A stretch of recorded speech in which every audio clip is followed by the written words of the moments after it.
پالوس رسول نے فلیمون کو لکھا۔ فلیمون ایک امیر کسان تھا جسے پالوس نے خدا کے حوالے کر دیا تھا۔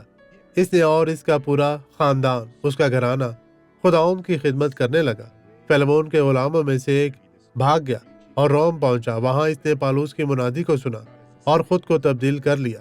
پھر پالوس نے اس آدمی کو غلام کے طور پر نہیں بلکہ مسیح میں ایک بھائی کے طور پر واپس بھیجا، جس کے لیے فلیمون کا شکر گزار تھا۔ پالوس درج ذیل کہتا ہے، کیونکہ اے بھائی، مجھے تیری محبت سے بہت خوشی اور تسلی ہوئی، اس لیے کہ تیرے سبب سے مقدسوں کے دل تازہ ہوئے ہیں۔ فلیمون کا عمل پر نجات یافتہ شخص کے لیے خوشی لانے کا ذمہ دار تھا، کیونکہ وہ خدا کا سچا بیٹا بن چکا تھا۔ اگر وہ نہ ہوتا تو کیا ہوتا؟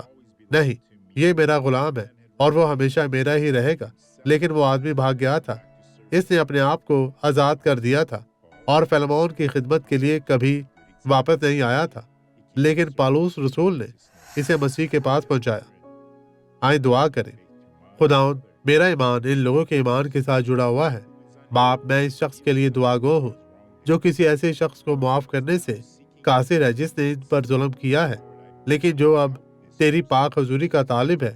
اے خداوند، میں آپ سے التجا کرتا ہوں، اس شخص کی مدد کر یسوع کے نام میں، اور آپ کہیں آمین۔